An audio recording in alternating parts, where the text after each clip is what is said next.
You find yourself adrift not on some calm sea, filled with heroic tales and glittering treasure, but in the filthy, chaotic, brutally honest reality of historical piracy.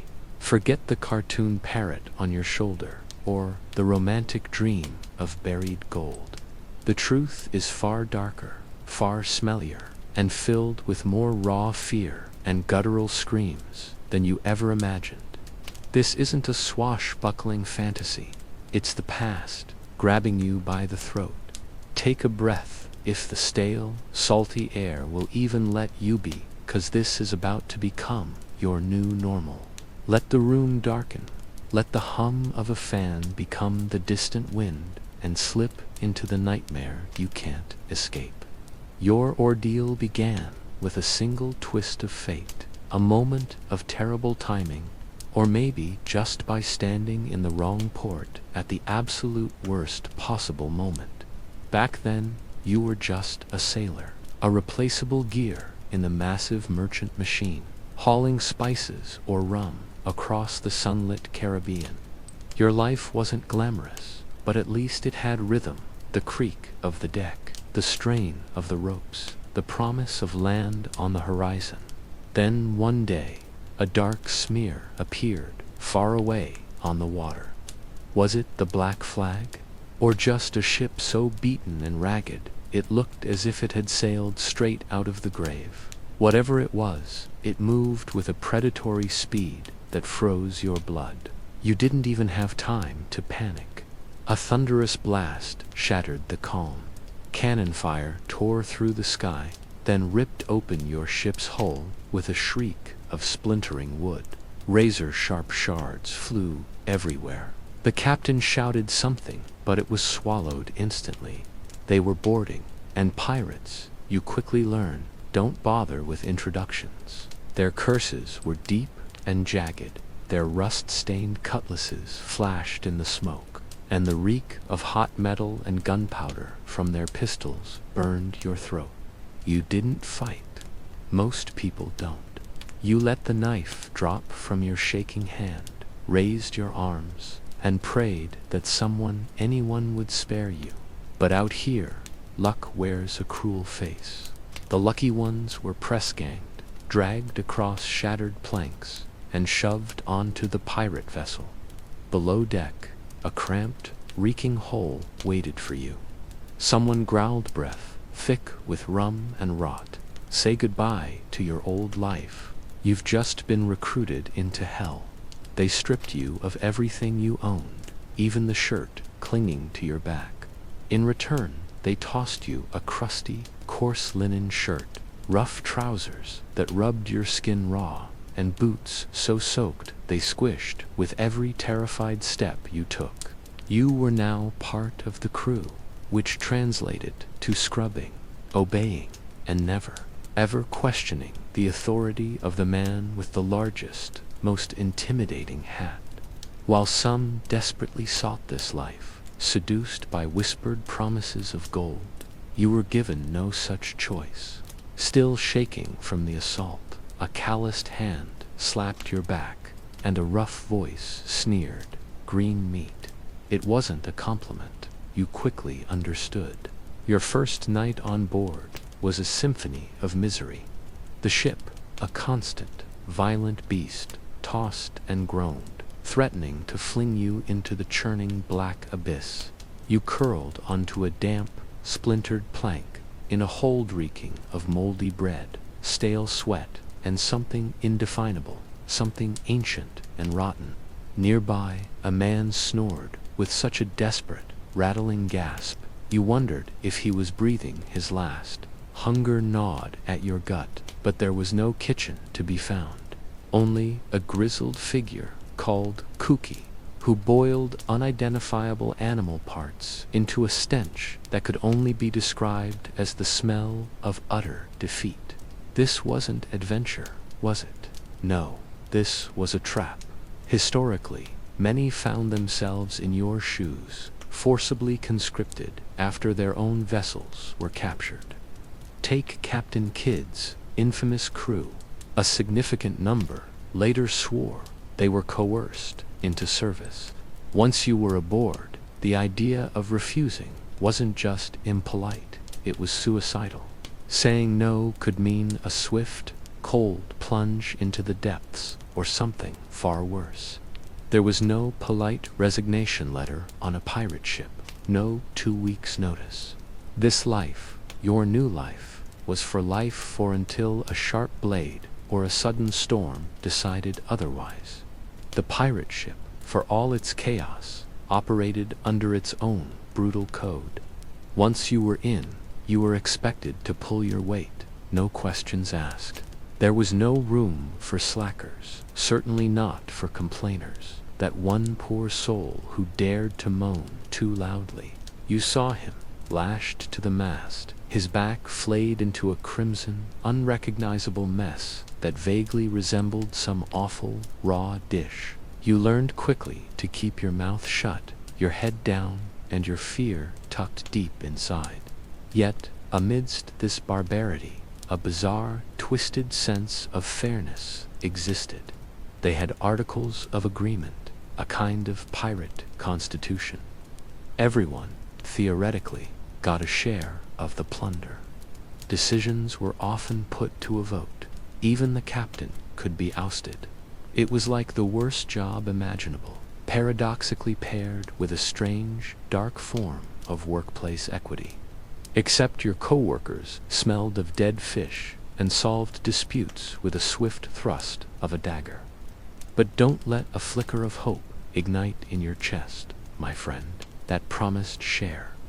It comes with a significant catch. You won't see a single coin until the next successful raid, and frankly, who knows when that will be. For now, you are merely a body, an expendable cog, helping this creaking vessel limp through hostile, unpredictable waters. And trust me, these waters are teeming with things that want to erase you from existence. Raging hurricanes that tear sails to shreds, formidable naval ships, even other ruthless pirates. Sometimes, it feels as if your own ship is conspiring to fall apart beneath your trembling feet. There's a grim saying among the crew, uttered with a knowing glint in their eyes. The sea takes what it wants. The grizzled old salt, who first shared this wisdom with you, is missing 2 fingers from one hand, and possesses a front tooth that whistles eerily when he speaks. When you cautiously inquired about his missing digits, he simply grunted, "Bad captain," and said no more. Historians, to this day, still debate the true prevalence of press ganging. Some contend that most pirates joined willingly, driven by desperation, or lured by the siren song of freedom and loot. Others argue it was more often pure coercion, particularly during the Golden Age, when options for impoverished men were few, and the navies of the world treated their crews like expendable livestock. But for you, my friend, voluntariness was not even a remote consideration. You spend your days mopping grimy decks, scrambling up, swaying rigging, hauling thick, tar-crusted ropes, until your hands bleed, and silently pretending you're not weeping. Hunger is a constant, gnawing companion. You hear the wet cough of blood from a hammock nearby. The ship rocks endlessly, sickeningly, and your mind begins to conjure vivid, desperate dreams of solid ground. Not even a beach, just something firm and stable that doesn't lurch like a drunken man.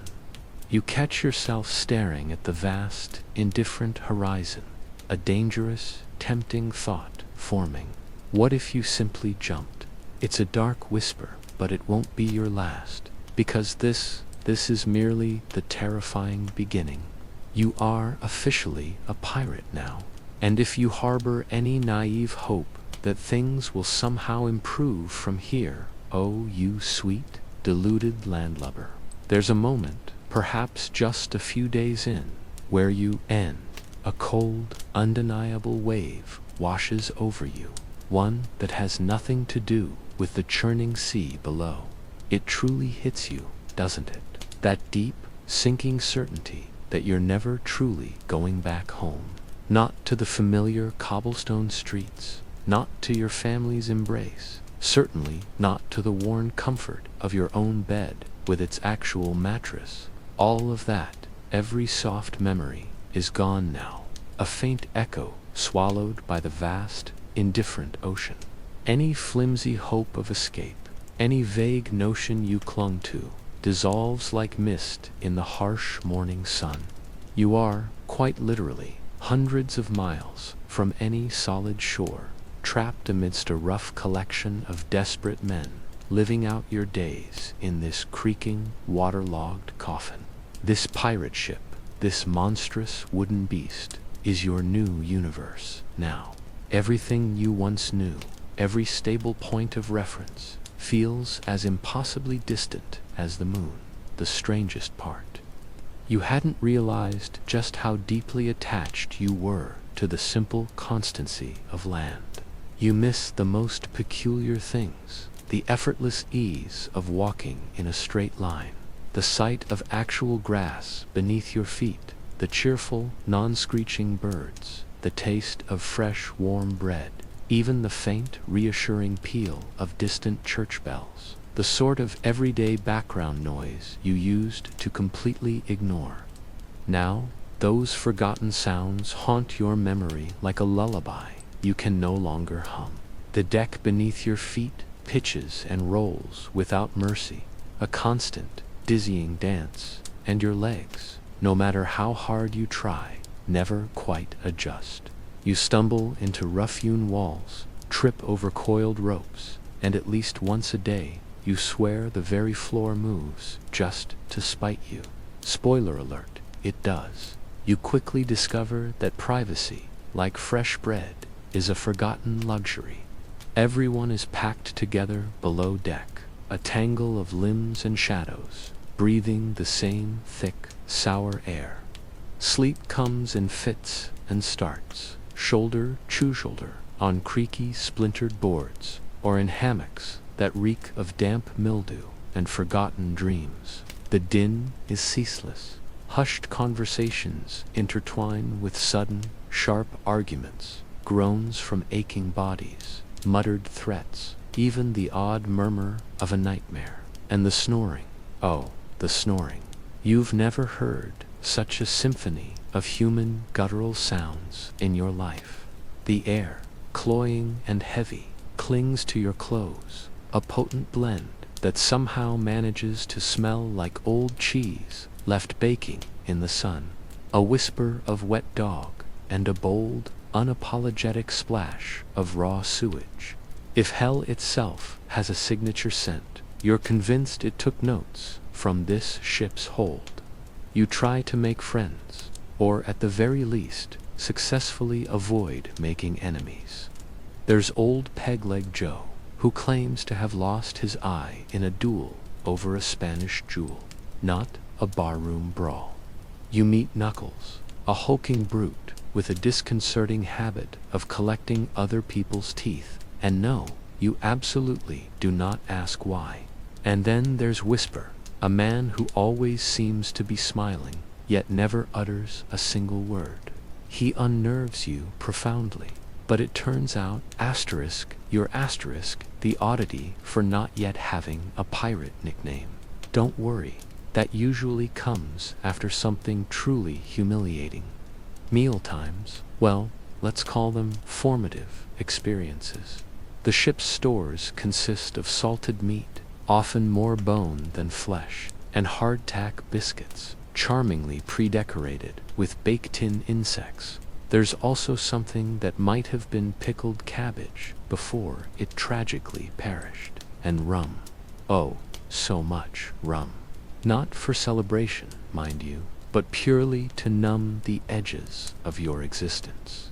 You quickly learn that everyone drinks, not for joy, but to cope with this relentless, grinding reality.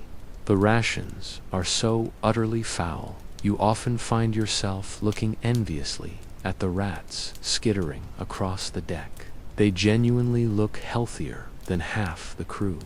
Fresh water, a precious commodity, is doled out sparingly, tasting like rust and a deep, abiding regret. Washing, don't even make anyone laugh. You're not exactly bathing out here, unless you count the occasional downpour, and even then, you'd have to fight 10 other desperate men for a decent soak. Your clothes haven't been truly dry since you stepped aboard, and your socks, frankly, are now a certified biological hazard. You start to itch in places you didn't even know could itch. Welcome, my friend, to the supremely glamorous life of a seaborne outlaw. Here's a curious piece of history, an unexpected gem for you. Pirates actually adhered to some of the strictest codes when it came to sharing what meager supplies they had. Despite their reputation for lawlessness, many crews maintained meticulous inventories and were ferociously precise about rationing, wasting precious fresh water that could earn you a flogging. Stealing food, that was a death sentence. On some ships, a pirate caught pilfering would be marooned, left on a desolate rock with just a pistol and a single shot, just in case starvation started to feel a bit tedious. So, no, this isn't some free-for-all buffet of rum and roasted pigs. It's more akin to the world's most dysfunctional summer camp, run by angry, perpetually drunk men wielding very sharp knives. Isn't that just like history, defying all your romantic notions? And then there are the chores. Everyone pulls their weight every single day. This means scrubbing the deck raw with sand and seawater, a constant, back-breaking task. It means patching torn sails while precariously balanced on swaying masts, the world tilting violently beneath you. And, most dreaded of all, it means scrubbing out the bilge, the absolute lowest, darkest part of the ship where all the liquid waste settles and fester. It's exactly as pleasant as it sounds. You spend hours down there, waist deep in a noxious muck, scooping out sludge that smells like the very essence of rotten despair. One of the unfortunate souls sharing your task claims he saw a crab down there, a creature with 3 eyes. You don't know whether to believe him or simply to cry. Despite all this relentless misery, a strange understanding begins to dawn on you. The ship itself is a world, a terrible one, yes, but undeniably a complete system. Everyone has a job, a rank, a defined place within this grim hierarchy. The captain barks his orders from the quarterdeck, securing the best food and sleeping quarters for himself. The quartermaster handles disputes and metes out the often brutal punishments. The rest of the crew, like you, follows orders, performs their labor, and simply tries not to die. There's a rhythm to it all, a dark, sweaty, undulating rhythm that, with agonizing slowness, starts to worm its way deep into your bones.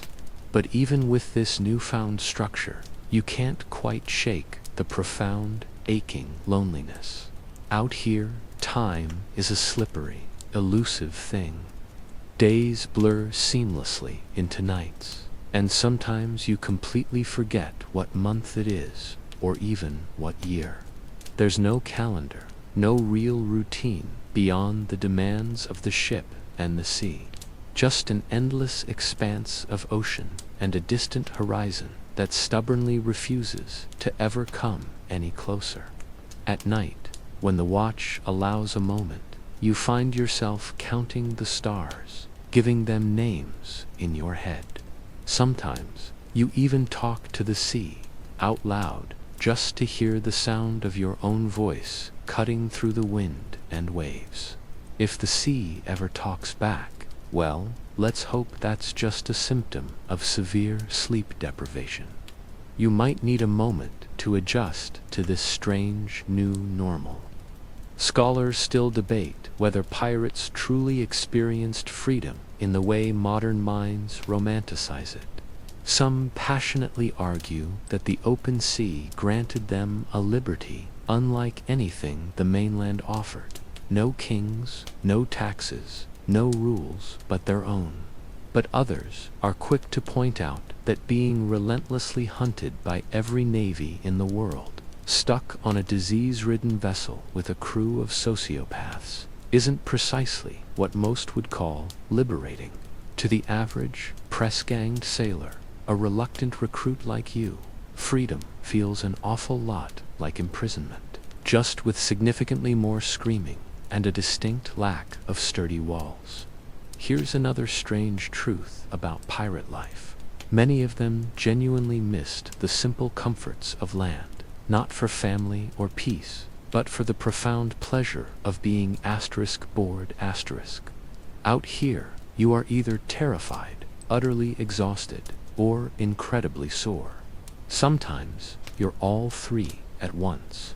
You dream about boredom now, about a day with nothing to do but simply sit, that you think would feel like heaven. As night descends once more, painting the sky in inky blacks and scattered starlight, you curl up on your narrow plank of misery, trying desperately not to touch the hulking figure drooling beside you. You find yourself whispering the same 3 words, a desperate, silent prayer, over and over into the echoing darkness. Please don't sink. Because if this ship were to go down, you wouldn't survive 5 minutes in the churning, frigid embrace of the open sea. And honestly, that might just be a blessing. By the time your 3rd week at sea rolls around, assuming you haven't yet been accidentally skewered by a clumsy cutlass, dramatically pitched overboard in a drunken brawl, or crushed senseless by a rogue spar in a gale, a peculiar truth begins to settle in. It's not the constant threat of violence that's the worst part. It's not even the omnipresent fear. No, my friend, it's the food. Or rather, the sad, sorry excuse for sustenance that somehow passes for it. Your very guts are already staging a revolt. Your stomach, a cavern of echoes, forever growling, a hungry, guttural protest, like some desperate creature trying to gnaw its way out from within. Every single mealtime unfurls like a high-stakes gamble, and let me tell you, the house always wins. You find yourself shuffling into line, a worn wooden bowl clutched tight in your hand, a sliver of hope flickering within you that maybe, just maybe, today will be different. But what materializes from the cook's grimy ladle is an unappetizing dollop of brown-gray sludge, thick and clinging, much like wet ash. The stench alone could fell a sturdy ox, a sour, briny funk that assaults your nose before it even reaches your mouth. You learn not to ask what's in it. Nobody does. Curiosity here is a swift, one-way ticket to being ordered to go gnaw on the barnacles clinging to the hull. With a grimace, you spoon the stuff into your mouth, a monumental effort required just to suppress the gag reflex. It's a symphony of awful, overpoweringly salty, aggressively sour, and disturbingly chewy in ways no food should ever be. There's a sudden, sharp crunch against your teeth. You do not investigate, you simply do not. To probe such mysteries is to invite madness onto this already crowded vessel. And then there's the hardtack. Hardtack, the legendary bread of the high seas, an enduring monument to some sadistic baker's dark sense of humor back on solid ground. These brick-like flour and water fortifications have languished in their barrels for so long they've practically fossilized into prehistoric artifacts.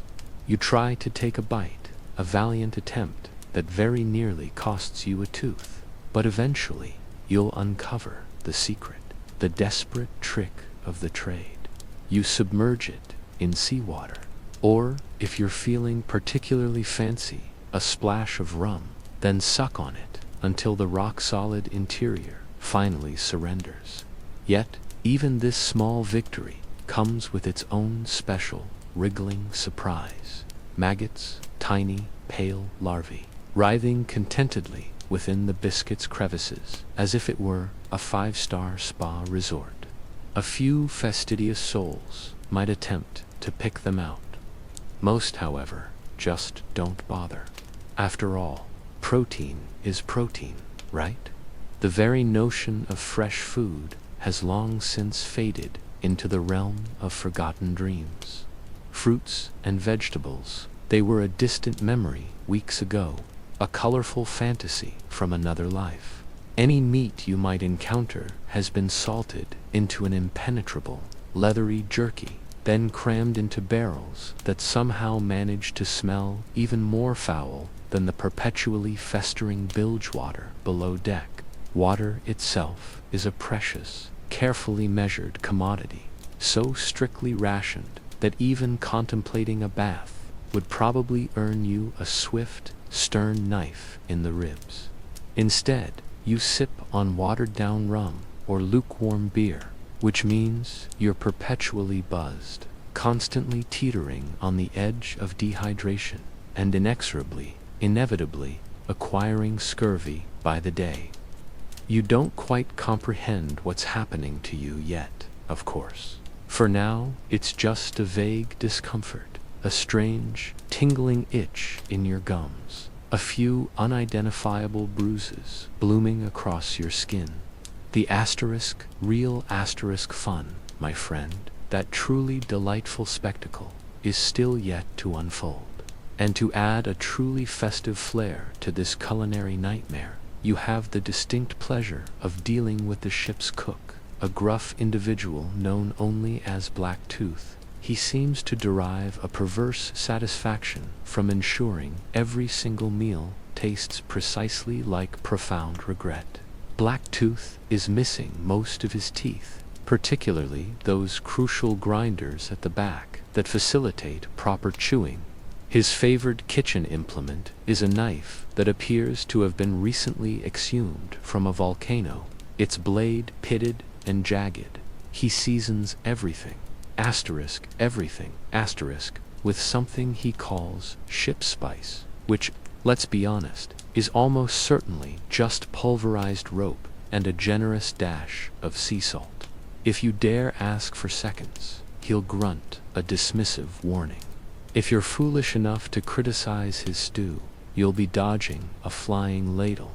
And yet, this volatile relationship with Black Tooth might just be the most stable connection you have on this entire ship.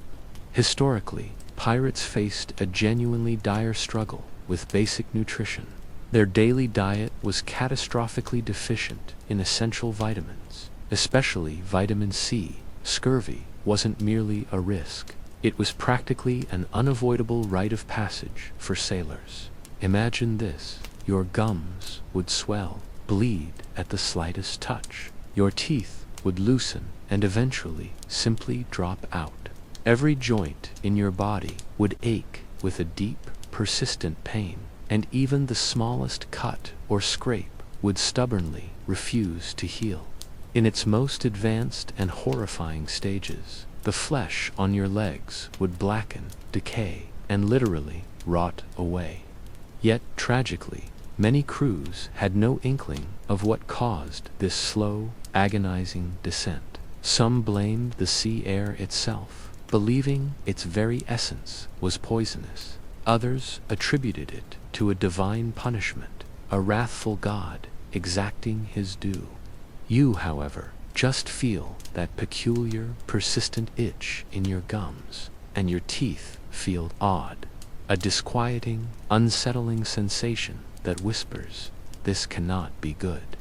And then there's the ever-present alcohol, grog, they call it, a potent mixture of water and rum, sometimes, just sometimes, with a dash of citrus if you're incredibly fortunate.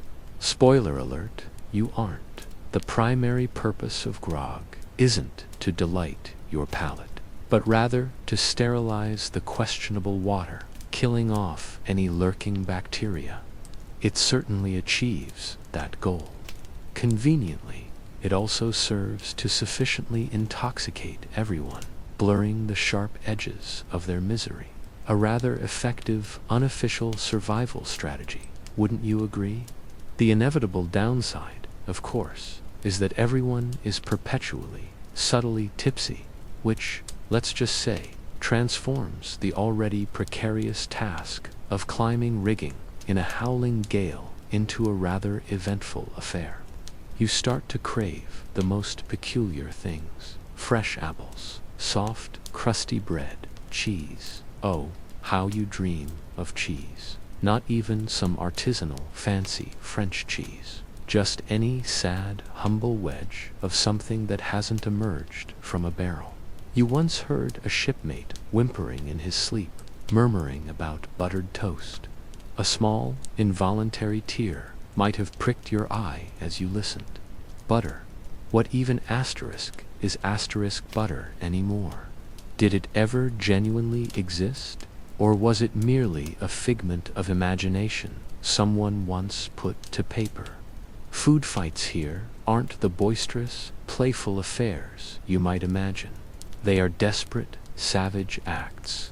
Someone was caught hoarding a handful of dried fruit recently, a grave transgression that landed him in the brig for a week. He hadn't even known the ship asterisk had asterisk a brig. It turned out to be little more than a cramped, leaking cupboard down in the hold, where the rats, rumor has it, probably have more character than most of the crew, and possibly tattoos. Who knows? The thief emerged thin, twitchy, and mysteriously missing half an eyebrow. No one spoke of it, but everyone, everyone, eyed the food barrels with just a little more suspicion after that. A profound psychological shift overtakes you after enduring enough wretched meals. You stop perceiving food as food. It ceases to be an experience, becoming instead mere fuel, a grim, unavoidable necessity. You eat what you absolutely must, striving not to taste it. You chew without enthusiasm, like a laborer clocking in for a shift they utterly despise. The sheer joy, the primal pleasure of eating, is slowly siphoned away, replaced by cold, hard calculation. Will this make me sick? Will I regret this later? Can I even keep it down? Now, here's a rather macabre, yet fascinating, fringe fact for you. Some pirates genuinely believed that eating rats could ward off starvation, and, remarkably, sometimes even scurvy. Rats, after all, are notorious scavengers, consuming virtually anything, including spoiled fruits that might still retain faint, crucial traces of vitamin C. So, yes, technically, consuming a rat could contribute to your health. There are whispered tales, perhaps exaggerated, of crews chasing rats around the cramped hold as if it were a thrilling sport. On truly desperate voyages, they were reportedly considered a delicacy. You haven't actually seen anyone eat a rat yet, but you've certainly noticed some pairs of eyes lingering on them a little too long, with a hunger that transcends mere revulsion. As if the food itself weren't cruel enough, the preparation methods are also delightfully, horrifyingly medieval. There is no proper stove, merely a primitive firebox, precariously balanced on bricks in the galley. This meager setup is only safe enough to use fire at all on those rare .com days. On stormy seas, with the ship pitching and rolling violently, you're accustomed to the monotony now. The relentless sway of the deck beneath your feet, the biting salt spray on your lips. And, let's be honest, you're all too familiar with the grim culinary landscape of a pirate ship. Days often blur into an endless procession of cold, rock-hard hardtack and a sour beer that burns your throat on the way down, offering little more than a whisper of sustenance. On those truly rare, almost mythical good days, you might encounter a boiled fish, though you'd be hard-pressed to find one that doesn't taste suspiciously like a mouthful of seawater and profound regret. Scholars, in their dusty studies, still quibble over the precise degree of malnutrition pirate crews actually endured, debating whether it was a harsh reality or simply a salty embellishment in the grand tapestry of sailor legends.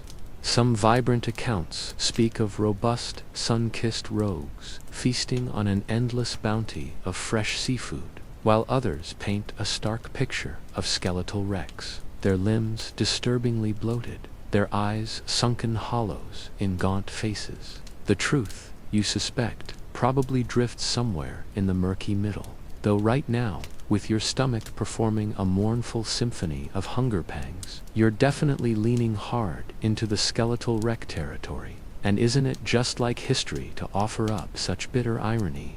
Despite all this pervasive misery, pirates, in a strange twist of fate, often found themselves marginally better off than their counterparts in the Royal Navy. Imagine that. A life of constant peril, abysmal food, and questionable hygiene, yet still a step up from the king's service.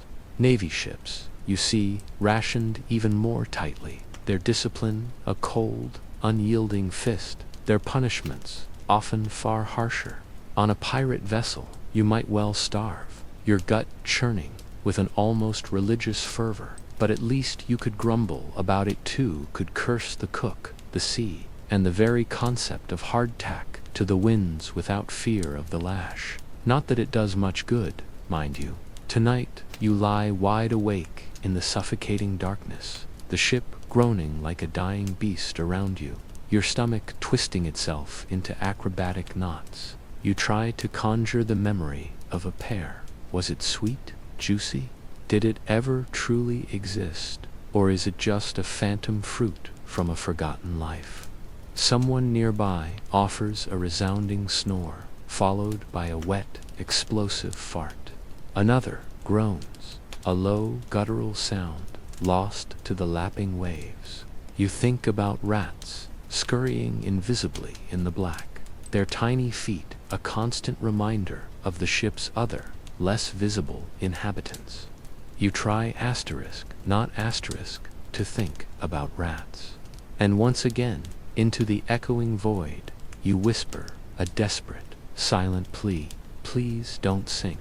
At first, you truly believed the worst part of this perpetually bobbing, perpetually damp nightmare would be the food, or perhaps the chilling, omnipresent threat of a cannonball tearing through your chest. But no, oh, how deeply, horribly wrong you were, because now, with an insistent, throbbing dread, your gums bleed with every casual touch of your tongue.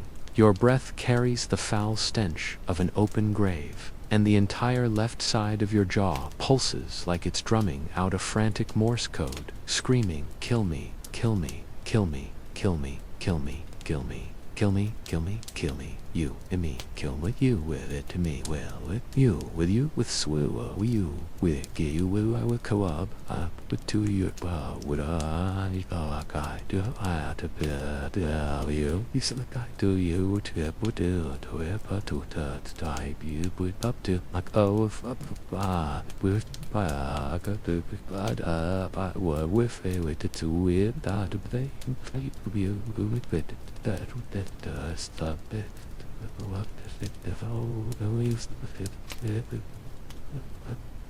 You have a toothache, and out here, adrift on an unforgiving ocean, that's not just an inconvenience, it's a death sentence, wearing a most excruciatingly painful smile.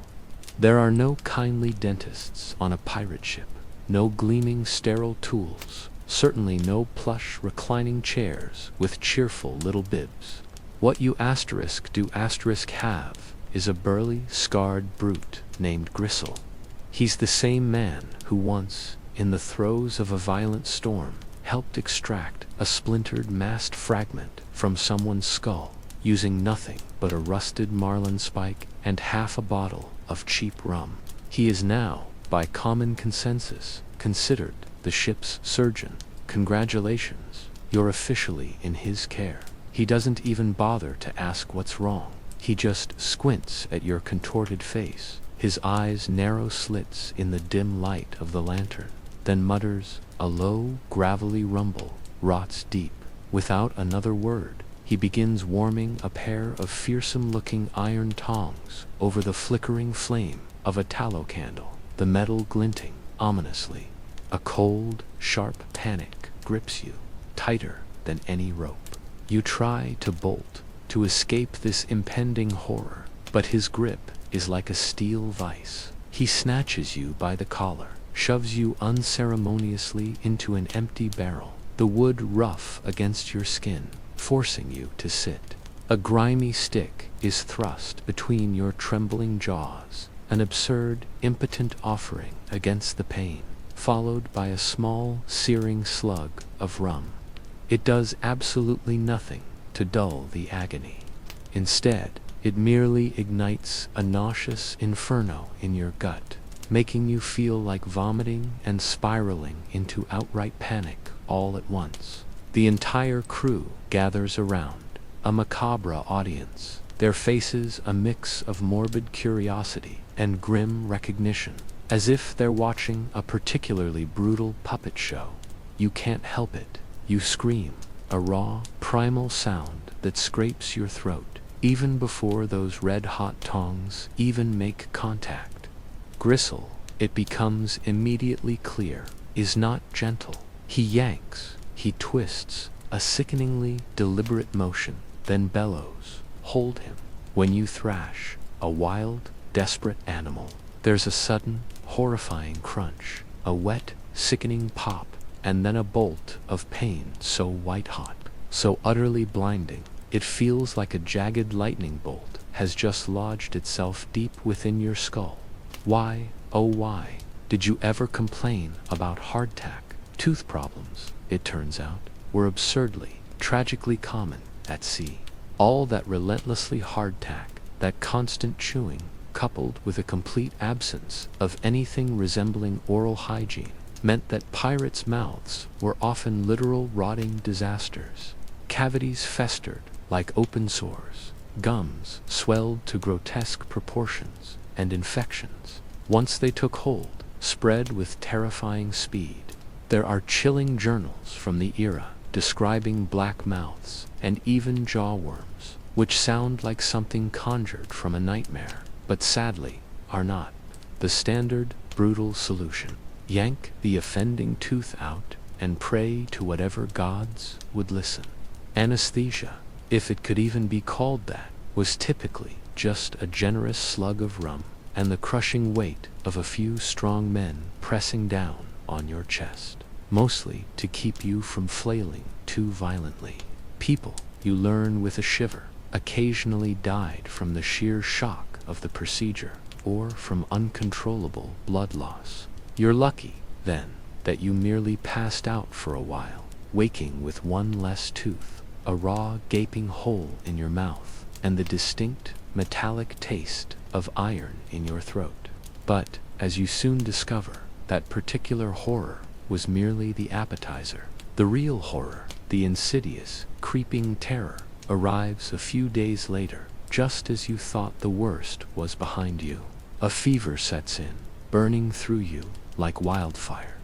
You're shaking, drenched in clammy sweat, and your jaw has ballooned into a grotesque, pulsing lump, a truly monstrous appendage. The infection, it seems, never truly left. It merely burrowed deeper, a malevolent seed within your very bone. Now it's creeping insidiously toward your brain, whispering sweet, delirious nothings of death and oblivion. Someone, peering at your swollen face with an expression of grim resignation, murmurs that it might be blood poisoning. Someone else, perhaps a little more superstitious, whispers darkly that you're cursed. But no one, not a single soul offers an actual cure. You lie there in your hammock, swaying gently with the ship's rhythm, your mouth swollen and distorting your words, drooling uncontrollably, muttering half-formed thoughts to yourself. And honestly, amidst the pain and the encroaching delirium, you're almost impressed you've made it this far. If it's not your teeth that eventually claim you, you realize with a morbid certainty, then it will undoubtedly be your limbs. See, pirate life isn't just mentally taxing. It's a physically brutal, ceaseless grind. Every single day, your body is pushed to its absolute limits, hauling heavy ropes, scrambling up, rigging like a spider, balancing precariously on swaying masts, lifting weighty barrels, and, of course, the explosive, jarring act of swinging onto enemy decks during a raid. All that relentless action, that constant violent exertion, means injuries are not just common, they are an inescapable fact of life. And out here, isolated by miles of unforgiving ocean, even the most minor injury can turn ugly, turn deadly, with terrifying speed. A simple, twisted ankle. Good luck walking, let alone fighting, and don't expect it to heal properly. A tiny splinter, lodged in the wrong place, can quickly fester into an abscess the size of a crab, hot and throbbing. And then, of course, there's the big one, the ultimate, horrifying solution to so many maritime traumas: amputation. Lose a finger, perhaps even a hand, and you're still considered incredibly lucky. A survivor, marked but functional. But lose a leg, well, now you've got yourself a nickname, a permanent limp, and a lifetime of pain. Assuming you even live through the agonizing ordeal of the sawing. You get your very first close-up amputation show just 2 weeks later.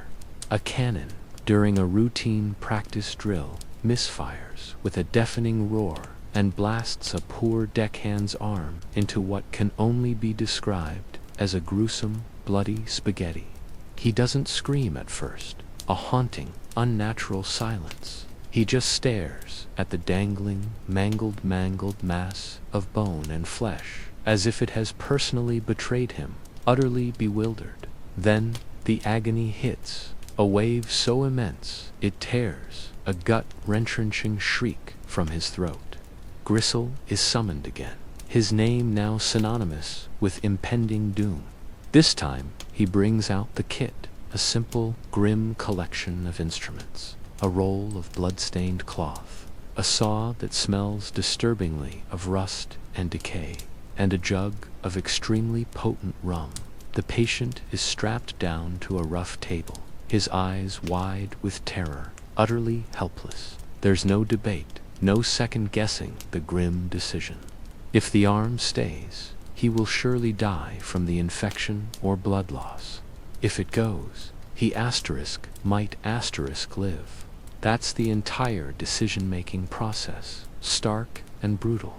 No second opinions required. The crew gathers once more, a silent, somber circle. You don't want to watch, your stomach clenching, but somehow you can't tear your gaze away. The saw bites into muscle and bone with a sickening, wet, crunching sound, and the screaming that erupts is so raw, so utterly devoid of hope, it reverberates through your very spine. When it's finally over, Gristle, his face impassive, simply tosses the severed limb overboard, a dark, splashy offering to the sea, then wipes his bloody hands casually on his coarse trousers. The man survives, barely. He wakes hours later, sobbing uncontrollably. Then, to your profound horror, he starts to laugh, a high, manic sound that chills you to the bone. You're not sure which reaction is worse. Historically, surgery at sea was always a grim, desperate affair. Pirate surgeons, when they even existed as a distinct role, were rarely trained physicians. More often, they were failed doctors, barbers with a smattering of medical knowledge, or even shipwrights who understood how to saw wood and, perhaps, figured a leg couldn't be all that different. They relied on crude, often terrifying methods, like using hot tar to cauterize wounds, the acrid smell mingling with blood, and they sewed you up with whatever thread was at hand, thread that had probably been used to mend sails, or worse, to repair torn clothing.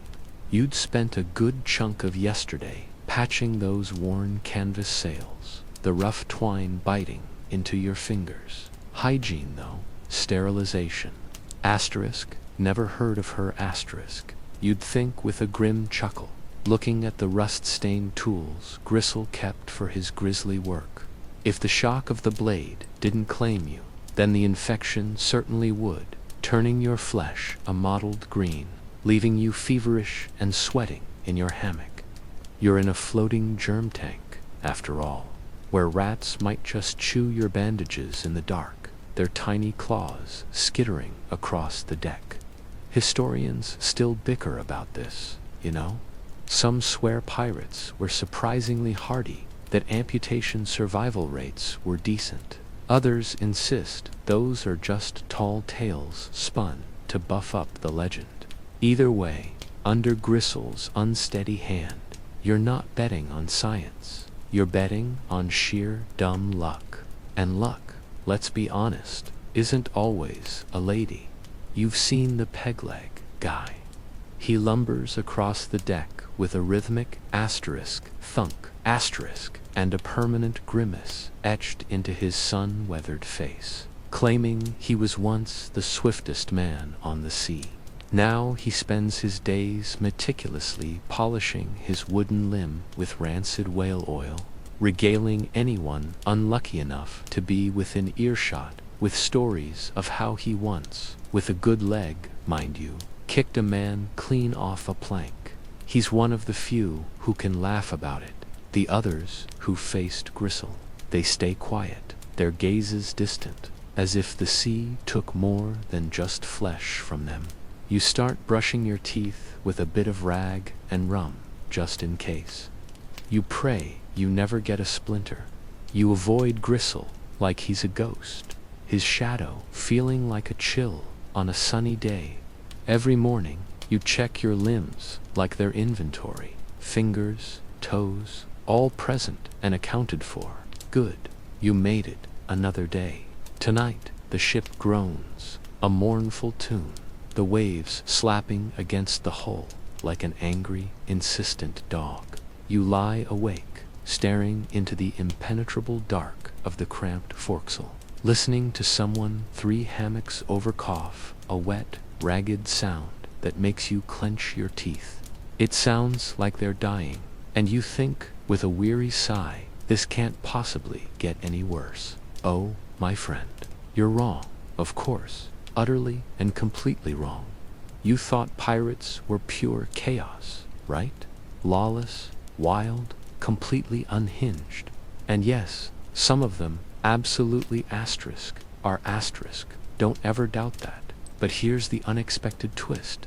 Pirate ships have rules. Lots of them. More than you'd ever imagine from a motley bunch who probably couldn't spell authority without drawing a cutlass and stabbing someone halfway through the word.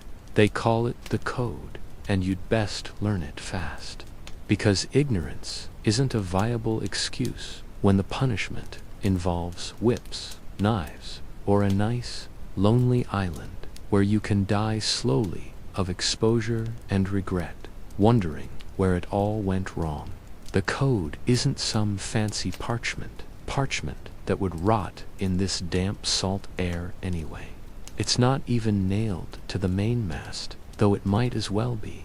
No, it lives in memory, in teeth-clenched whispers passed down like grim ghost stories, with the faint, metallic scent of spilled blood at the margins of every tale. The first time you hear it formally, it's from the quartermaster. He's a scarred man, his skin a road map of old battles, with a voice like gravel grinding on rock and a nose that's seen too many arguments up close. He gathers you and a few other wide-eyed recruits on the deck, running through the basics like a school teacher who's already resigned to your inevitable failure. Rule 1, he rasps, his gaze sweeping over your nervous faces. Equal shares. Now, that's not exactly what you expected from a group of self-serving criminals, is it? But pirates, you'll quickly learn, hate unfair captains more than they hate the Navy. When they take a prize, be it glittering gold, precious food, gleaming weapons, whatever, it gets divided according to rank. Even the lowest deckhand, like you, gets a cut. No more of that you get paid in glory nonsense from the merchant ships. Out here, everyone wants a tangible piece, and God help you if you even think about cheating the crew. Rule 2, the quartermaster continues, his eyes glinting. Keep your gear in check. That means everything. Your pistol, your cutlass, your very clothes, anything the crew depends on. Lose your pistol in the chaos of a raid. That's 10 lashes across your back, partner. Let your precious gunpowder get wet, rendering your musket useless. 20 lashes. Forget to clean your musket after a boarding action, leaving it prone to rust and failure. You might just find yourself tossed overboard, gasping for breath, just to give you something to think about. The crew doesn't tolerate mistakes, because out here, mistakes cost lives and, worse, loot. Rule 3, his voice drops, a new edge to it. Fight fair, at least among yourselves. Disputes, he explains, are settled either by duel or by a vote, depending on just how much blood anyone's willing to spill. Some arguments dissipate into a few bruised fists at dawn, a quick, brutal exchange. Others escalate to knives, a circle of chanting, rum-soaked men, and someone walking away with significantly fewer fingers than they started with. The crucial part, though, is that once it's done, it's done. Carrying a grudge longer than a few days, that's suspicious. And suspicious people, my friend, get watched. Watched people, well, they tend to get eliminated. Poof, the code goes on. Lights out at sunset, unless it's a truly special occasion.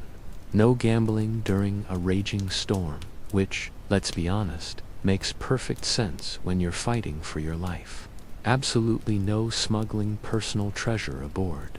Everything is for the ship, for the crew, and definitely, unequivocally, no sneaking into someone else's hammock, romantic intentions or otherwise. That last one, you notice, is enforced with an almost fanatical zeal. You can't help but suspect someone had a spectacularly bad experience involving a love triangle and a very short cannon fuse. You might need a moment to adjust to that one. But here's the truly weird part, the part that settles like a cold pebble in your gut. These rules, in their brutal, uncompromising way, kind of make sense. These pirate crews couldn't rely on any external law, so they simply forged their own. And unlike the rigid hierarchy of most naval vessels, captains on pirate ships could actually be voted out. If the crew lost confidence in his leadership, they'd hold a vote and pick someone new, usually the guy who looked scariest with his shirt off. Let's be real, it's rough, yes, but isn't that just like history, finding unexpected pockets of brutal democracy? Historically, this system wasn't some fanciful notion from a sea shanty.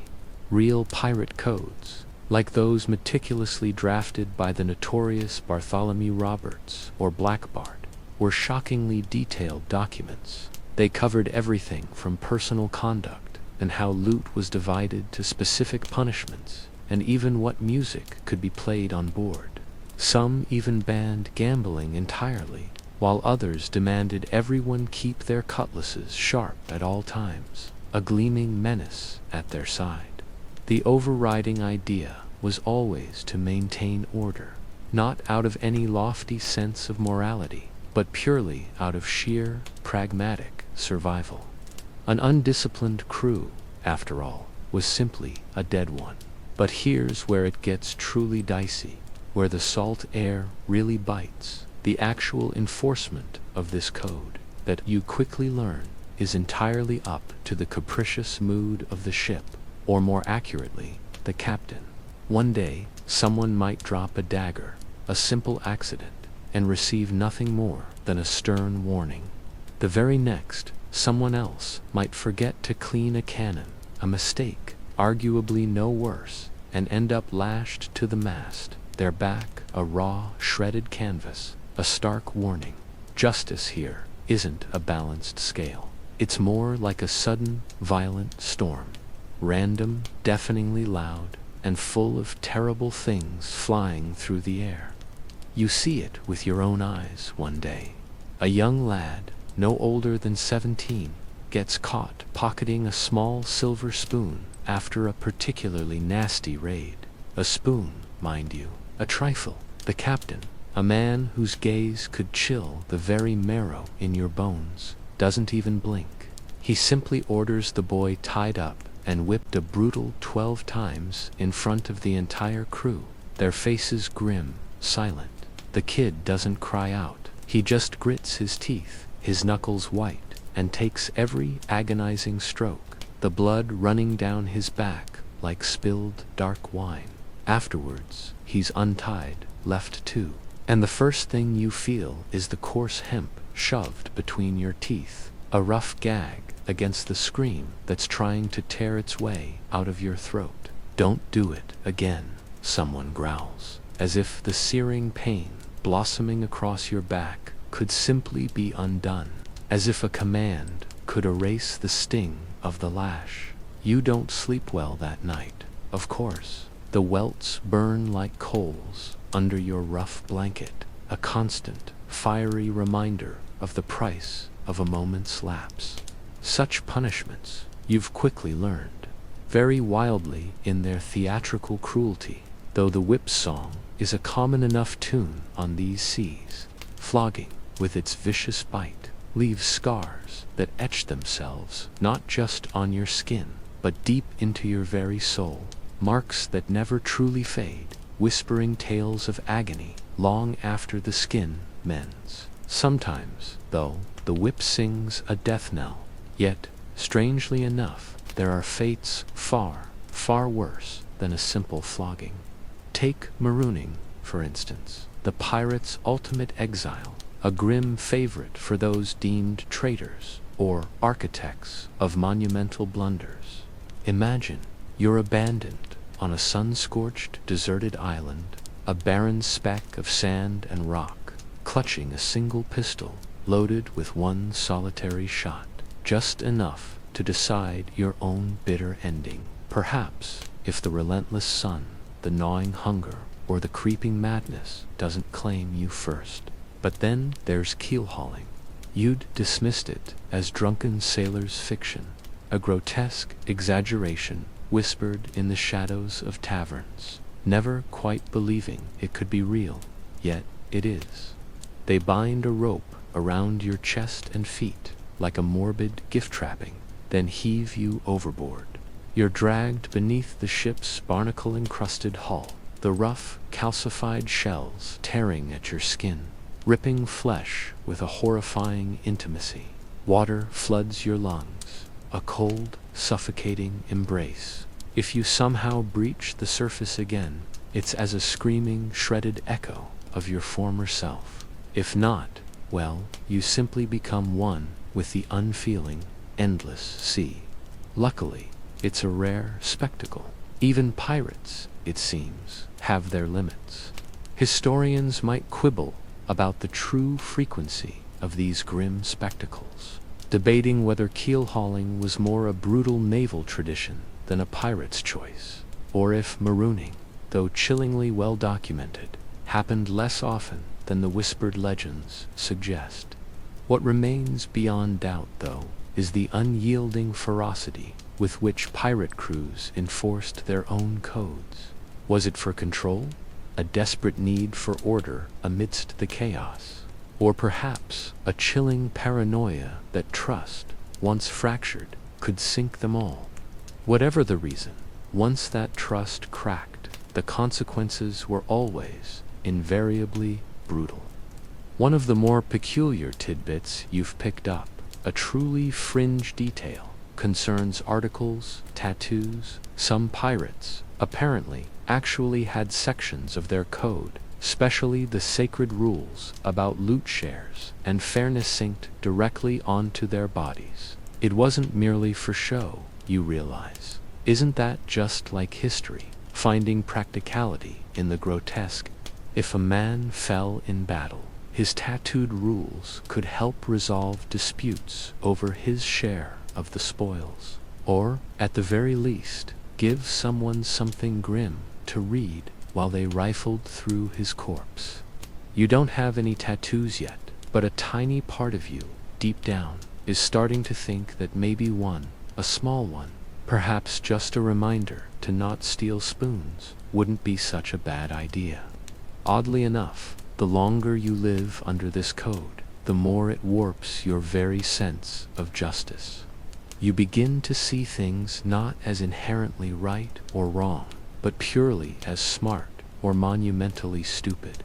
Morality, you find, gets blurry out here, fading into shades of gray beneath the harsh sun and the churning waves. Survival, however, sharpens to a razor's edge. You do what keeps you breathing, and you pray your name never gets called when the wheel of punishment comes spinning round. Tonight, whispers curl through the shadows below deck, tales of a man planning to jump ship, not in the heat of a raid, mind you, but just slipping over the side in the dead of night, hoping no one's watching. He's sick of the code, sick of the relentless slop they call food, sick of the constant, deafening noise. You lie awake, staring into the dark, wondering if he'll actually do it. Would they chase him down, a dark speck against the moonlit water? Would a musket crack, sealing his fate as he swam? Or, worse yet, would they simply let him go, erasing him from existence as if he'd never been? Either way, you're realizing, out here, freedom is just another word for following very specific rules, or dying horribly. And tomorrow, well, tomorrow, there will be more rules to learn, and inevitably, more people failing to follow them. You wake to screaming, not a cry of panic or terror, but the raucous, slurred bellowing of two drunks, arguing about whose turn it is to shovel filth out of the bilge. It's still dark, just before dawn, probably, and the air below deck is a thick, cloying blanket woven from sweat. The sour tang of old grog and the undeniable musk of unwashed bodies. You roll over, groaning, and nearly tumble straight into a cold, sticky puddle of what you desperately hope is just spilled rum. Another day in paradise, you think, with a grimace you can barely see in the gloom. There's no privacy on a pirate ship. None. Zero. Everyone sleeps, eats, pukes, and argues in the exact same cramped wooden box. The smell is frankly biblical. It clings to your clothes, seeps into your skin, even seems to embed itself in your hair, a permanent olfactory tattoo. You wash in salt water when you can, but that only ever feels like it's just rearranging the filth into new, creatively disgusting patterns. There's a very good reason, you've deduced, why pirates don't wear white. They'd look like moldy cheese after a single week out here. And your crewmates, oh, they're an absolute delight, aren't they? A full cast of humanity's misfits and sociopaths, each one seemingly more disturbing than the last. There's Rat-Face Pete, for example, who keeps dead seagulls in a splintered crate by his hammock for luck. the stench adding its own unique flavor to the air. Then there's Expletive Jack, who holds rambling, one-sided conversations with his belt as if it were a sentient being. And let's not forget Old Brody, who once, in a moment of drunken madness, yanked out his own tooth with a rusty hook, and now proudly wears it on a string around his neck like some gruesome trophy. You try to avoid them when you can, but there's literally nowhere to hide on this floating coffin. Eventually, inevitably, someone will corner you and start rambling, perhaps about sea monsters, or how the moon is secretly plotting against them. These aren't the dashing, romanticized rogues from your dime novels. They don't sing rousing sea shanties with perfect harmonies. They bicker, they cough blood into their fists, and they argue ferociously over dice games they just made up on the spot. Many of them are hardened criminals who were too awful, too unruly, too dangerous even for the shores. Murderers, deserters from naval ships, and incurable drunks who got kicked off other, less tolerant vessels. And now, these charming individuals are your co-workers. Your very armed, very unstable, very close-quarters co-workers. One night, a sudden, sickening thud echoes in the dark. A fight, of course, over a missing knife, spiraling quickly into a chaotic tangle of limbs and curses. Someone ends up with a broken nose, a nasty crunch that makes you wince even through the thick timbers.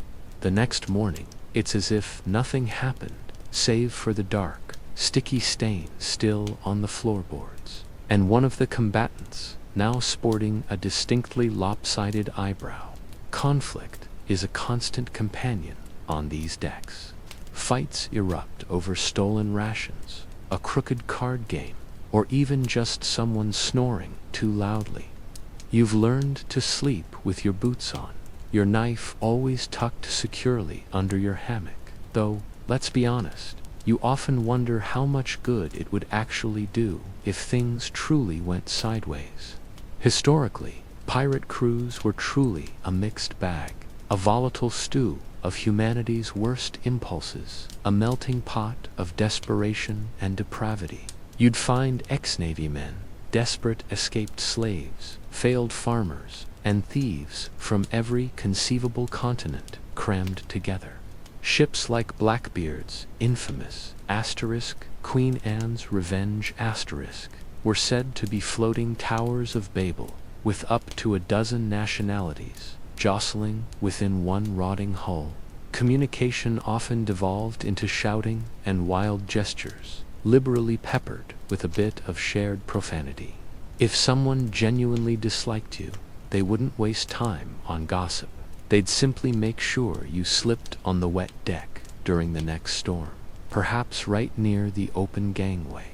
Yet, somehow, despite all the madness, the crew functions, they sail the Bodhi. You find yourself aboard this restless behemoth, a wooden beast groaning under the strain of constant movement. It's an endless cycle, hauling supplies that scrape against the deck, the weighty thud of cannons being shifted into position, the frantic flapping of sails as you strive to maintain your course. There's no grand design here, no meticulous drill, just a raw, guttural instinct for survival that permeates every splinter of the hull. You understand, perhaps more than anything else, that if the fragile cohesion of this crew shatters, the ship follows it straight to the crushing depths. So, what looks like sheer madness from afar, this volatile cocktail of rage and pandemonium, somehow coalesces into a strange, dangerous harmony. You eventually grow accustomed to the shrill, sudden screams that pierce the air, the explosive bursts of violence that erupt without warning, and the grim, unspoken pact of camaraderie that always settles in their wake. You may despise each other's very presence, but let's be honest, you all share one overarching goal: to simply cling to life, barely. And here's a curious thing. isn't it? Many actually sought out this life, this very maelstrom of unpredictability, finding a twisted kind of freedom within its confines. For here, on the boundless blue, your origins simply melted away. Your past. One day you might be a nameless shadow, and the next, if you possessed the grit and the guts, you could be bellowing orders, leading the charge. Respect wasn't earned through birthright or coin, but through raw, unyielding force of will, a loud voice, a ruthless streak, a backbone of steel. It's strange, perhaps even unsettling, but on these ships, even black and indigenous sailors found a measure of equality rarely glimpsed in the civilized world. This wasn't born of some grand philosophy of fairness, mind you, but a stark, undeniable pragmatism. When a storm howls, threatening to swallow you whole, every hand pulls a rope with equal desperation. Yet, underneath this rough-hewn practicality, a darker lore circulates among the seasoned salts. The ship, they whisper, possesses a will of its own. It's a hungry leviathan that sifts the wheat from the chaff, devouring the weak and clinging to the wicked. The man who can't hold his ale, who retches at the sight of spilled blood, who whimpers when the heavens open up. His days are numbered, you see. The sea, Elias would later tell you, demands men of iron, or at least those capable of a damn good performance. And sometimes, when the ship creaks and groans around you, a symphony of distressed timber, you're caught in the cold grip of doubt. You lie in your damp, swaying hammock, feeling the chill seep into your bones, the metallic temps of the sea air heavy in your lungs. Across the flickering, shadow-draped berth, you hear the ragged, wet cough of a shipmate, a sound that rattles through the wooden hull, through the very marrow of your own bones. And in that intimate darkness, you find yourself asking the terrifying question, a whisper against the rising tide of fear. Which kind of man are you? Are you the devoured, or the one the sea chooses to keep? Then, one day, as the sun blazed down, turning the deck planks, almost too hot to touch, you find yourself assigned deck duty alongside a man named Elias. He's a quiet one, unusually so for this volatile crew, and you sense a sharp intelligence behind his weary eyes, a mind, perhaps, too keen for the brutal realities of this existence. He patiently shows you the intricate art of a proper bowline, his calloused fingers surprisingly nimble, and teaches you to read the shifting moods of the wind by the way the sails breathe and flutter against the sky. He carries the distinct aroma of aged sea salt and a lifetime of questionable decisions, but crucially, he doesn't mumble to himself or hoard strange talismans, which, frankly, makes him a beacon in this madness. You gravitate towards him, almost instinctively. It's the closest thing you've found to a steady mooring in this tempestuous world, a fragile anchor of shared humanity. Elias, with his voice a calm, low murmur against the incessant creak and groan of the ship, starts to weave tales, chilling whispers of a vessel driven mad, circling endlessly until its crew withered and starved. He speaks of phantom ships, sailing only when the moon casts its pale light, sinking all that they touch. You can't quite decipher if he's spinning yarns to pass the time or deliberately trying to send a shiver down your spine, but his quiet intensity draws you in, and you find, surprisingly, that you don't mind listening at all. He also imparts a grim wisdom: survive by being useful, yet utterly forgettable. His counsel is chillingly simple: never stand out too much, neither as a paragon of diligence, nor a slacker deserving of a lash. Just be there, an unremarkable face that slips from memory the instant a blade flashes. It's a chilling thought, but it resonates. That very night, sleep offers no true escape. You dream of falling, not tossed violently by a raging squall, but casually, almost indifferently, as if you were merely refuse being discarded overboard. It's a horrifying banality. You jolt awake, skin slick with a cold sweat, gasping for air in the confined darkness of your bunk.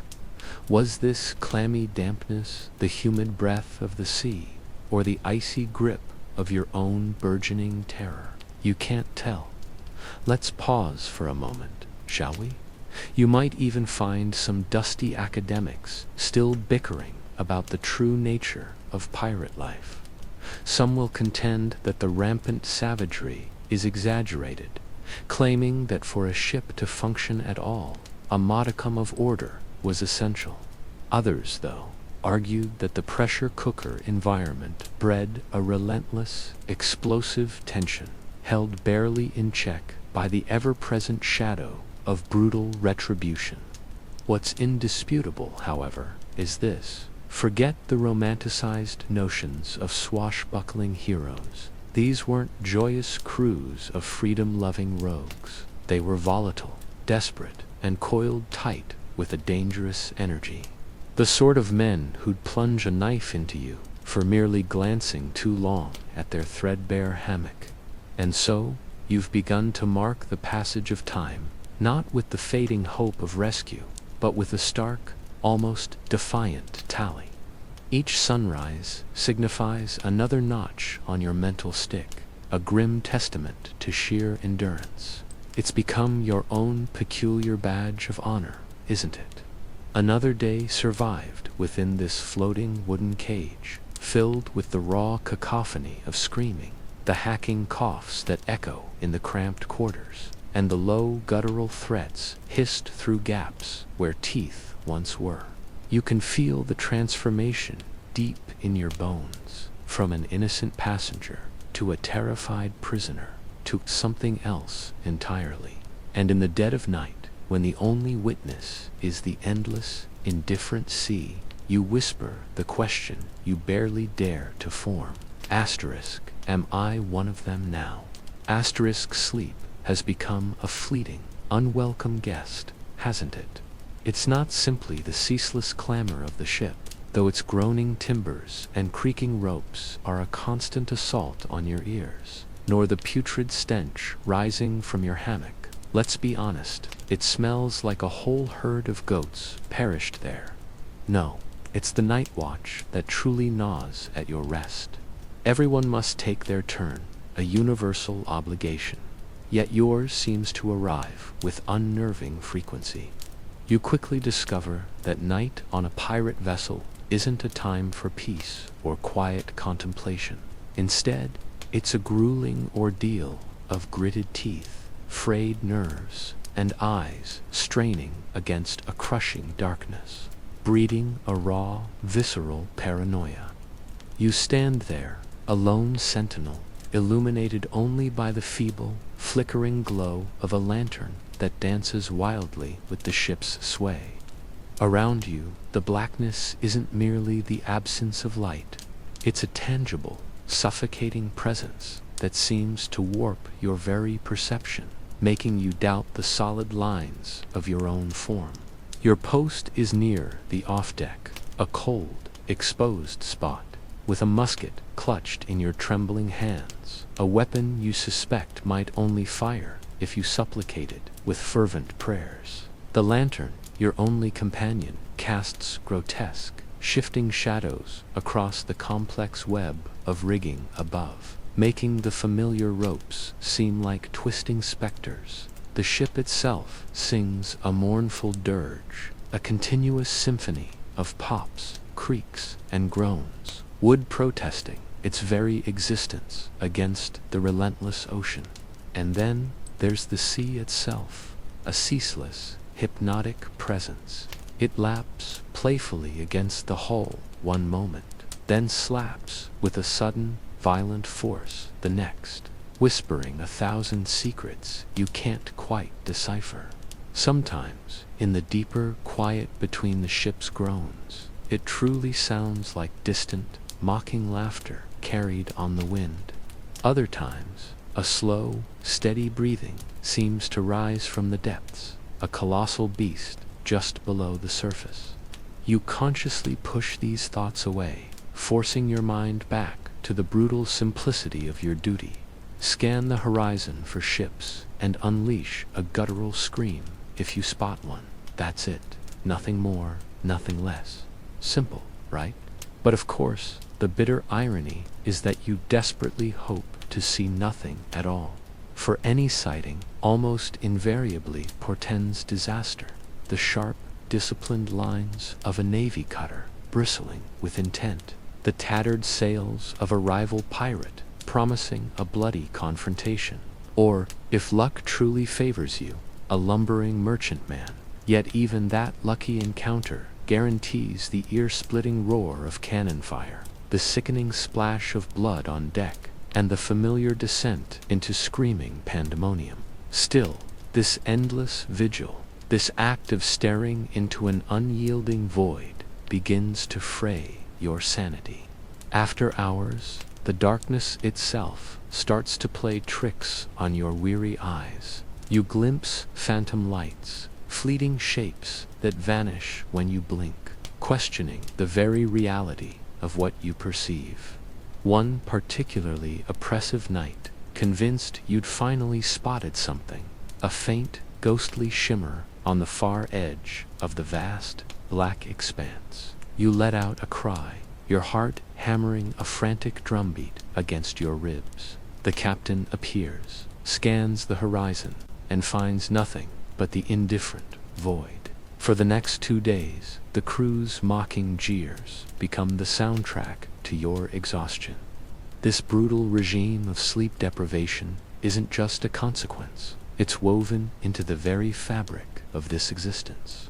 You snatch pathetic, disjointed naps between shifts, jolting awake in a haze, utterly unsure of the date, sometimes even the century.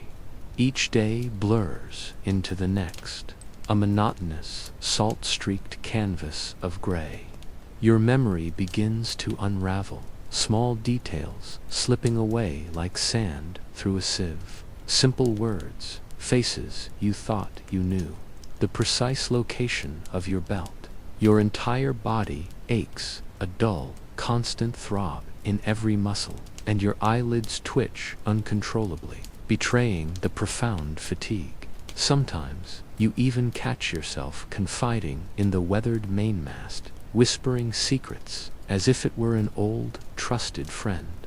And you're not alone in this slow descent.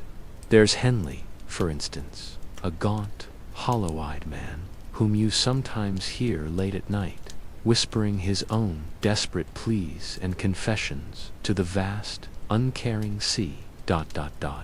You watch another man nearby, murmuring a desperate plea to the wooden hull beneath his feet, as if begging the ship itself to cradle him kindly through the endless dark.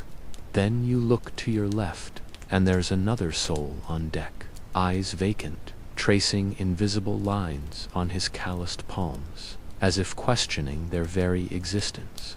This is the rhythm of life out here, you realize, a constant, grueling ballet.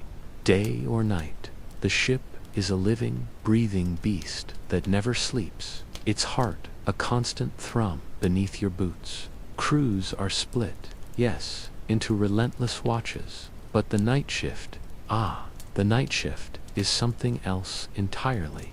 It's not just the physical grind, the endless cold, the damp that seeps into your very bones, but the gnawing psychological toll. The darkness itself is a canvas for your fears. Every creak of the timbers, every groan of the rigging, every unseen wave that crashes against the hull seems to carry a threat. Reefs lurk below, storms brew on the horizon, and surprise attacks are always a looming possibility. And then there are the older, deeper fears, the ones born of folklore and the vast, unexplainable ocean. You learn quickly that pirates, much like any sailor who spends too long staring into the abyss, are a profoundly superstitious lot. A red sunrise, a bird landing on the mast, a sudden shift in the wind. Any of these could be a terrible omen. You pick up these beliefs faster than you learn to tie a proper knot, because the crew breathes them like gospel to defy one. Well, that's a quick ticket to becoming an outcast, or worse, if the sea takes a turn.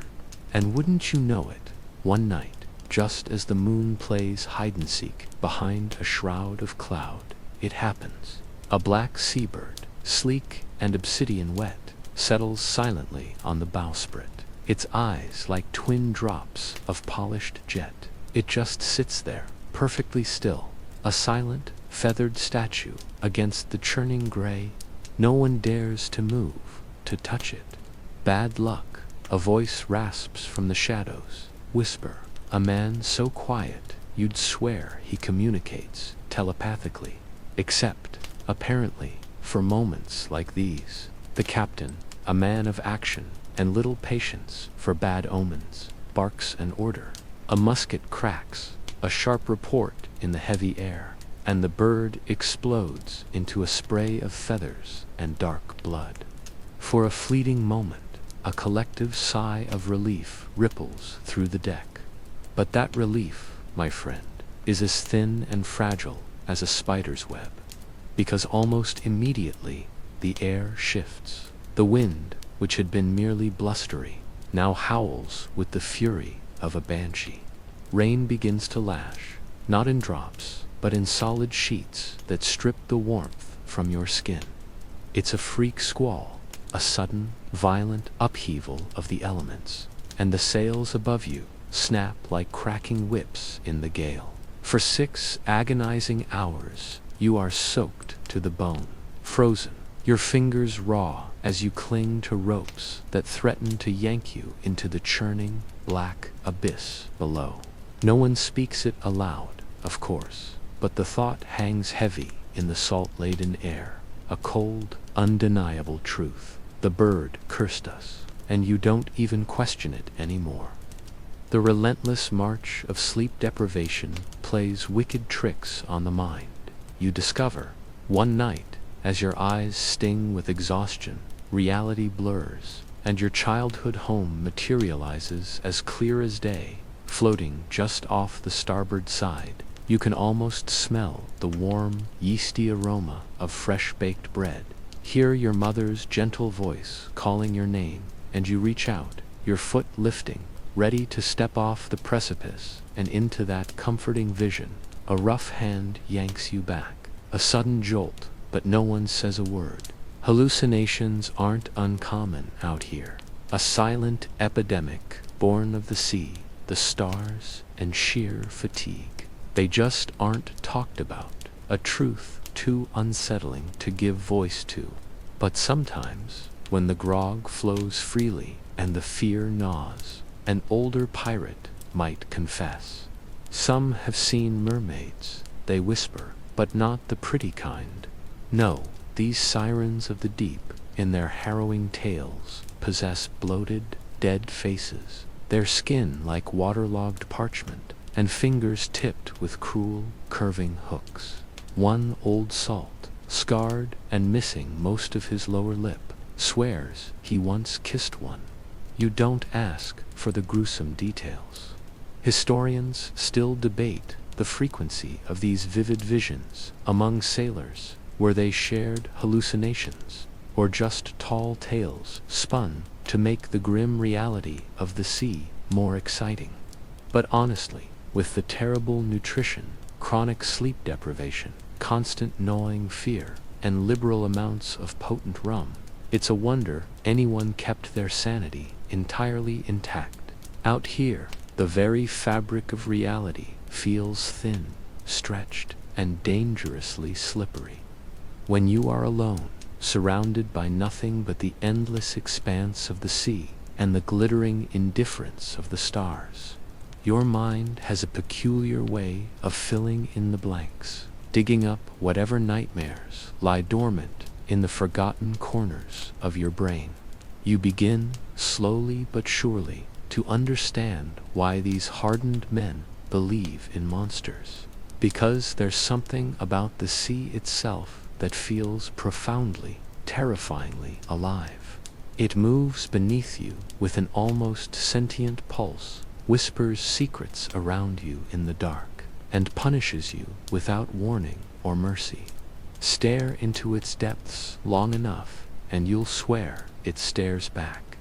Elias, a man whose eyes hold the perpetual glint of the distant horizon, might whisper to you about the sea eyes, that unsettling sensation that the entire ocean is watching, judging.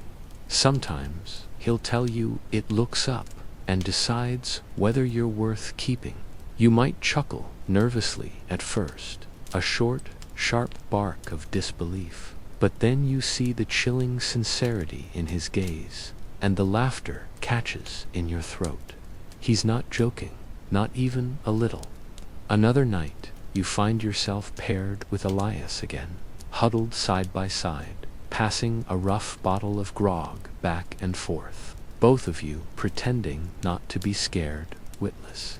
He recounts a night, shrouded in fog and silence, when a single, unearthly green light shimmered briefly on the water. A whisper, a flash, and the man standing right beside him, gone. No splash, no scream, just gone. Sometimes the sea takes one, Elias murmurs, his voice barely audible above the wind.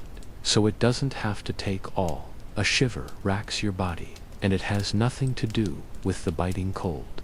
You yearn for the sweet oblivion of sleep, but when it finally comes, it's a cruel mockery of rest.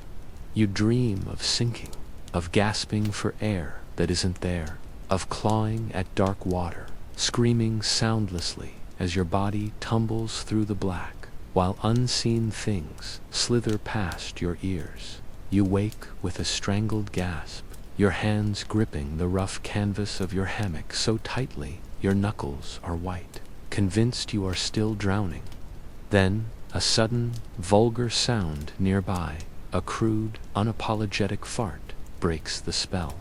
The terror recedes, but its icy tendrils linger, a phantom chill in your blood. The night watch, you discover, becomes an intrinsic part of you, a shadow woven into your very being. Your eyes, once clumsy in the dark, sharpen to an almost animal keenness. Your hearing becomes finely tuned. You can tell who's sneaking a swig of grog from 10 feet away just by the subtle glug. You learn to read the shifting moods of the weather by the changing tone of the creaking timbers, a language whispered by the ship itself. In a strange, unsettling way, you become a creature of the night, perpetually alert, never truly rested, half real, half ghost, an embodiment of the ceaseless vigilance required to survive. Among the more fringe beliefs you pick up, there's a quiet understanding that some pirates believe their souls are intrinsically tied to the stars themselves. The comforting, yet bleak, notion that if they died at sea, their spirit wouldn't simply vanish into the murky depths, but would instead rise, shimmering, to become a part of the vast, indifferent tapestry of the night sky. You start to look at the stars differently now, not just as distant points of light, but perhaps as the final resting places of those who'd simply had enough. Maybe, you think, someday you'll be up there too, just another pinprick of light glittering over a cold, endless sea. But for now, you're still here, still watching, still blinking into the inky blackness, praying with every fiber of your being that you see absolutely nothing at all. Then, without mercy, morning slams into you like a cold, wet hand across the face. You're only halfway through a restless, dream-haunted nap when a guttural roar of all hands echoes across the deck, transforming the peaceful slumber into a chaotic stampede. You swing yourself out of your hammock, groggy and sour, your boots hitting the slick, hard boards before your eyes are even fully open. The sky above is no longer just dark. It's a thick, bruised canvas of heavy clouds, and the wind carries a new, sharp edge, like a hungry blade looking for someone to shove off a ledge. And let's be honest, that someone is probably going to be you. It begins slowly, subtly. A deep groan emanates from the rigging. The sails snap too hard, too violently, under the increasing pressure. The ocean, never truly calm, now takes on a new kind of rhythm, one that churns with a malevolent intent, rather than merely rolls with a predictable swell. The bow of the ship rises a little too high, then drops a little too fast, slamming down with a bone-jarring impact. Somewhere deep within the ship's belly, the ancient timbers creak and moan, like they're complaining directly to the very gods themselves. And then, as if on cue, the rain starts. Not gentle droplets, not a pleasant shower. No, this is a vertical river, falling in sheets so dense and thick you can't see 5 feet in front of your own face. And with this deluge, the true enemy arrives, the storm. A shouted command cuts through the gale. You're needed to help secure the sails. That means climbing. That means clinging to ropes already slick with rain and salt, while the ship pitches and rolls, threatening to yank you into the churning abyss below. The ship bucks like a furious animal, a living thing in a death throe, as the wind howls, an incessant shriek in your ears. Your hands, already raw, are now bleeding freely from the abrasive bite of the lines. Each movement a fresh agony as your boots slip precariously against every wet, slick rung of the rigging. The sea, a churning monstrous entity, throws sheets of icy spray across the deck as if determined to scrub every last living soul away. Each colossal wave slams into the hull, a jarring blow that reverberates through your very bones, making the whole vessel groan in protest. You lose all track of time. Was that a minute or an hour? All that remains is the deafening shout of the water and the cold knot of terror in your gut. Then a blinding crack. Lightning tears across the sky, impossibly close, illuminating everything in a harsh, stark white. For that split second, the entire ship glows, a ghostly apparition, and you see every single crewmate in desperate silhouette, soaked, terrified, clinging to anything that offers purchase. Then darkness swallows you again, deeper and more oppressive than before, followed by the deep, ragged rumble of thunder, like a monster breathing just beyond your reach. Through it all, you hang on, don't you? Fingers numb, eyes stinging from the salt and effort. You pray not even to survive, but just not to fall. Let's be honest, storms at sea aren't merely bad weather. They're the true crucible. Forget the romanticized clash of cannonballs or the sting of curses. This is the raw, elemental test of whether you were ever truly built for this unforgiving life. Historically, many a pirate ship met its end not in a glorious battle, but swallowed whole by the sea's fury. A truly terrible squall could splinter mighty masts, rip sails to ribbons with a sound like tearing silk, and roll a ship around like a child's toy made of paper. The fabled golden age of piracy wasn't just about gleaming cutlasses and fantastical treasure maps, was it?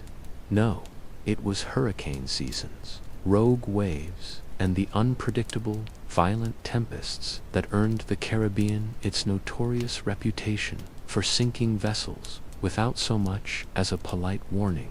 You can feel that history in your aching bones, in the way the ship pitches, reminding you that even the bravest corsair is but a tiny speck against nature's might. Suddenly, a brief, sharp scream cuts through the din. One of the men near you loses his footing. You watch, horrified, as he hits the deck with a sickening thud, rolling limply, his limbs bent at angles that just aren't natural. For a gut-trenching moment, you're convinced he's dead. But then a blur of motion, a shout for the surgeon, and someone drags his broken body below deck. You don't see him again that day. You don't ask. The storm, as if angered by this small victory, rages even harder. The captain's orders are just garbled shouts, lost to the wind, while the quartermaster, a man of iron will, ties himself fiercely to the helm. You glimpse Elias, pointing frantically, then he vanishes behind a solid curtain of water. For a terrifying beat, the deck is just you, the stinging rain, and the deafening thunder. Then, another mountain of water crashes down, and you nearly fly backward into the churning abyss. A heavy rope lashes out, catching your arm with painful force, and in that instant, it becomes your salvation. You cling to it, knuckles white, breath ragged, because it is, quite literally, your lifeline. The water level on deck is climbing now, swamping everything, with every fresh wave, a chilling tide that threatens to sweep you away.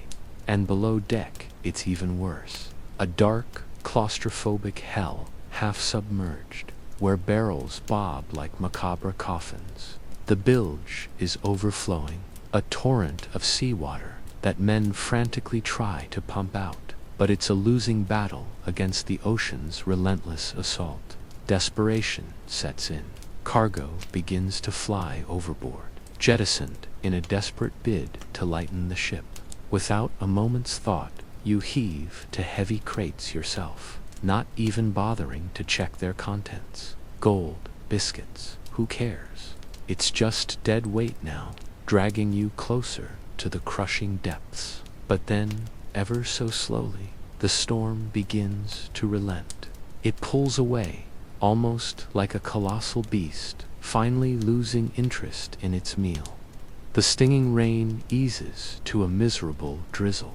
The wind's shriek slackens to a weary groan, and the monstrous waves settle into something merely miserable. The sky remains a bruised, ominous dark, but at least it no longer feels like it's trying to tear you in half. You collapse onto the deck, salt water coughing from your lungs, soaked to the bone and shaking with a profound, soul-deep exhaustion. You survived. You don't know how, but you did, for now. But the devastation is everywhere. Sails shredded, 2 masts dangerously cracked, 1 crewman gone to the depths, another missing. That last one, missing, is whispered like a curse, isn't it? Not because anyone thinks he survived. Oh no. Out here, missing means the sea has claimed him, body and soul. And if you believe in that sort of thing, and you're starting to, aren't you? You never speak his name, fearing the ocean might just hear and come for you next. It's strange, but among pirates, there were always those fringe beliefs that storms weren't just weather.